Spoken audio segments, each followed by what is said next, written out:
Lilipas ka rin, diwata. Ayan.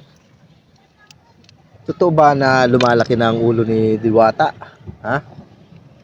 Ayan, kasi napanood ko yung yung nagpapabati ng happy birthday, oh. Ito, panoorin natin. Birthday ko ngayon, pabati naman ako.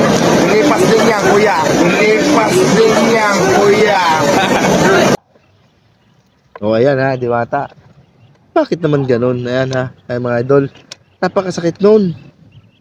Para sa isang fan, followers mo na nag-request na magpabati sa iyo ng happy birthday. Pero anong sinagot mo, Diwata?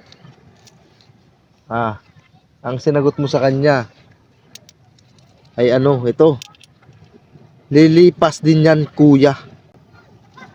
Ay gaano kasakit yan sa iyong fan at followers, Diwata. Ako ay number one fan mo. Ako ay nag-iipon.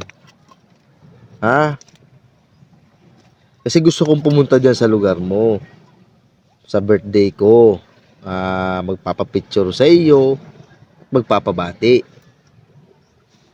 Pero ay hindi na. Pag ganyan, napanood ko eh. Kuya, lilipas din yan. Paano pa yun? Paano pa ako gaganahan? Huwag na lang. Masasayang lang yung pera ko. Para makita ka lang, hindi na. Nakikita ko na ang ugali mo. Hindi na. Gagamitin ko na lang sa pamilya ko. Isaunahin pa kita, hindi na.